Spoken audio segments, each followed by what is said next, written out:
Hi, hello, namaste. First time I felt very happy when BJP won in Maharashtra. నిజంగా I felt very happy. ఎందుకంటే ఆంధ్రప్రదేశ్లో వైఎస్ఆర్సిపి ఓడిపోయిన వెంటనే EVM hacking జరిగిందని సాక్షాత్ జగన్మోహన్ రెడ్డి గారే వచ్చి మోసం జరిగిందని నేను అనగలను, కానీ నా దగ్గర సాక్ష్యాలు లేవు అని ఆయన డిసప్పాయింట్మెంట్ ఫస్ట్ ఎలక్షన్ అయిపోగానే చెప్పారు జగన్మోహన్ రెడ్డి గారు. సరే ఆయన ఓడిపోయాడు, ఈవీఎం మీద వేస్తున్నారు అని అనుకొని ఉండొచ్చు ఫస్ట్ ఆఫ్ ఆల్ వైఎస్ఆర్సిపి అనగానే. తర్వాత ఒరిస్సా వాళ్ళు మాట్లాడారు, మాకు ఈవీఎం మీద హ్యాకింగ్ జరిగిందేమో అని అనుమానం ఉంది. సరే ఏది ఇప్పుడు ఒకేసారి పార్లమెంట్ ఒకసారి జరిగాయి కాబట్టి దాని మీద పెద్దగా ఆర్గ్యుమెంట్ చేయడానికి ఏమి లేకపోయింది.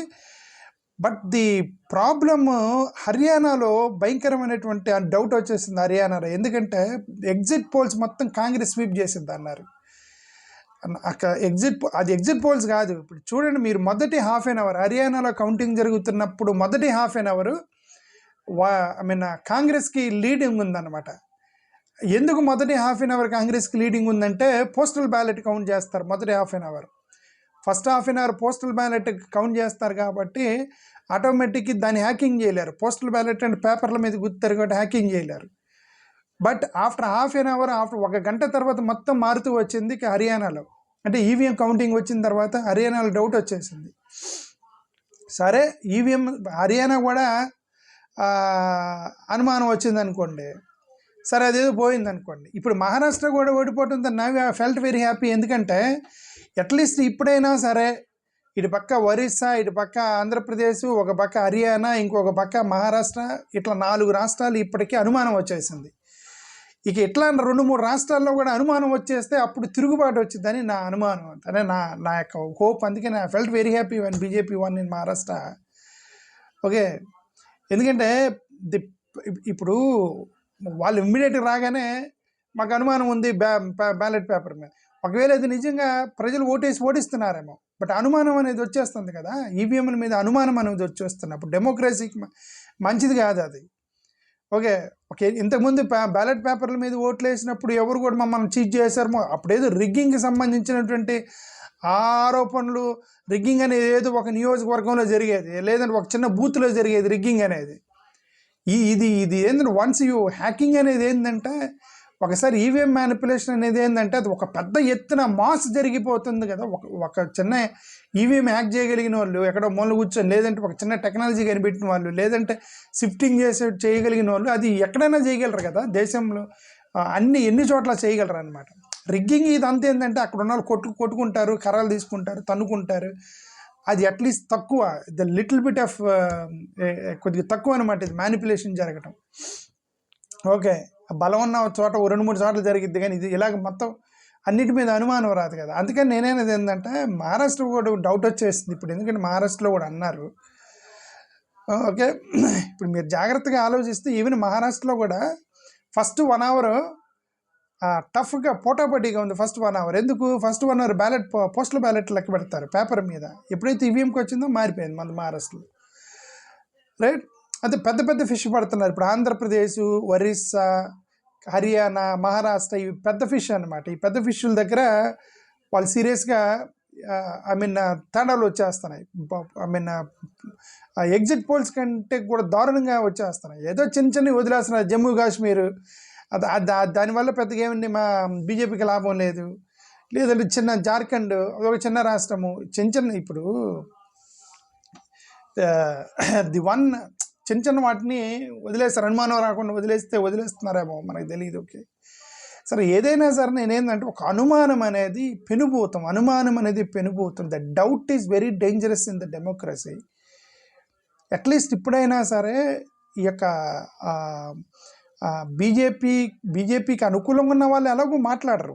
సో దోస్ పీపుల్, ఎందుకంటే ఇప్పుడు వాళ్ళ అధికారంలో ఉన్నప్పుడు దే ఫీల్ వెరీ హ్యాపీ. ఒకవేళ ఇది జరిగినా జరగకపోయినా, whether it is happening or doesn't happening, but they are the beneficiaries కాబట్టి వాళ్ళు మాట్లాడరు. అట్లీస్ట్ అనుమానం ఉండి ఇప్పుడు ఇది ఎంతకాలం కొనసాగిద్ది, అనుమానం ఎంతకాలం ఉండిద్ది మనకి ఈవీఎంల మీద, ఇంత అనుమానంతో ఎంతకాలం మనం డెమోక్రసీని లాగలము అని అనుమానం వచ్చిన వాళ్ళు ఇప్పుడన్నా ఏకమవ్వాలని నేను కోరుకుంటున్నా. లైక్ జగన్మోహన్ రెడ్డి గారు, ఇటు పక్కన తమిళనాడు వాళ్ళు, అటు పక్క కేరళ వాళ్ళు, కాంగ్రెస్ వాళ్ళు, రైట్, కాంగ్రెస్, మమతా బెనర్జీ లాంటి వాళ్ళు ఎవరెవరైతే ఈ యొక్క India alliance, of course Jaganmohan Reddy is not part of India alliance, but is opponent to NDA obviously, right. ఇది ఆంధ్రప్రదేశ్లో ఎన్డీఏ గవర్నమెంట్ రన్ అవుతుంది, ఈజ్ అపోజిషన్, రైట్.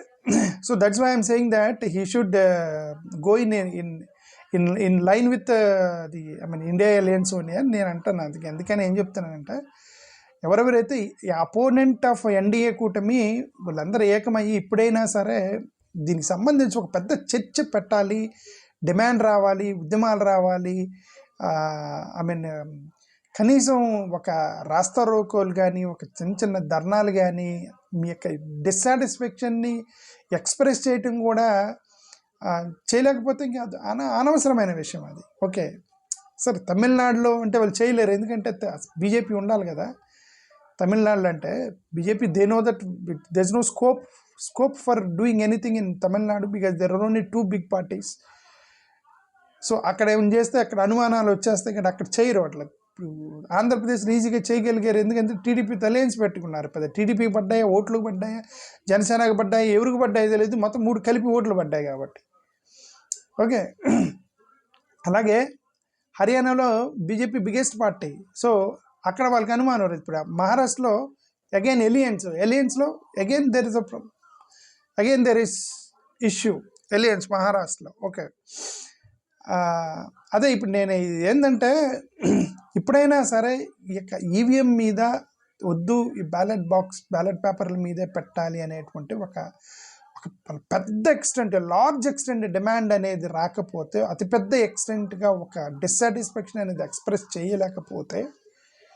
చేయలేకపోతే అనుమానంతో చేస్తాము. ఫస్ట్ అనుమానంతో చేస్తారు. ఇప్పుడు ఏంది ప్రతిసారి ఏంటిది, ఓడిపోయిన వాళ్ళు బయటకు వచ్చి బ్యాటరీ ఛార్జ్ పెరిగింది, ఈవీ మ్యాకింగ్ జరిగింది అని 2-3 సార్లు మాట్లాడుకోవటం, మళ్ళీ వదిలేయటం, ఆ తర్వాత వాళ్ళు కోర్టులకు వెళ్ళటం, కోర్టులకు వెళ్ళి వేయటం, కోర్టులకు వేసిన తర్వాత మరి ఏమవుతున్నాయో తెలియదు, కంప్లైంట్ చేస్తున్నారు ఈసీ ఎట్లా పట్టించుకోదు, రైట్.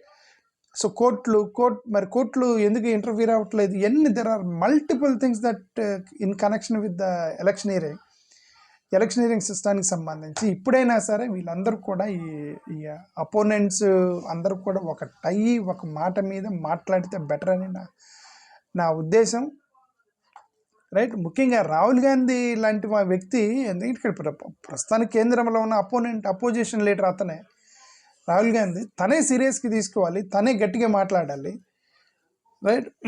తను మరి ఎందుకు మాట్లాడలేకపోతున్నాడు, ఆ పాయింట్ని ఎందుకు స్కిప్ చేస్తున్నాడు అనేది మనకు కరెక్ట్గా తెలీదు. మేబీ ఓవర్ కాన్ఫిడెన్స్ అనుకుంటా తను.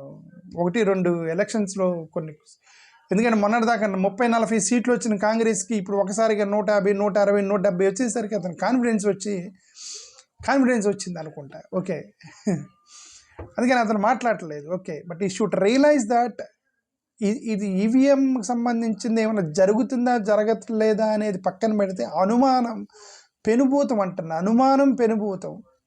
ఒకవేళ నిజంగా ఓడిపోయినా సరే మా ఈవీఎం ద్వారా ఓడిపోయామని చెప్తారు. ఇప్పుడు అది వాళ్ళకి అపోనెంట్కి కూడా పెద్ద మంచిది కాదు, అంటే రూలింగ్ పార్టీ బీజేపీకి కూడా మంచిది కాదు.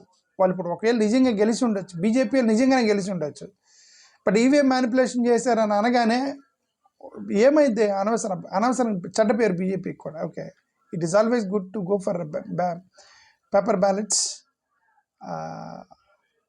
దానికి అపోజిషన్ టీం వాళ్ళు మొత్తం ఒకటి అవ్వాలని నేను కోరుకుంటున్నా. We don't know it happens or not.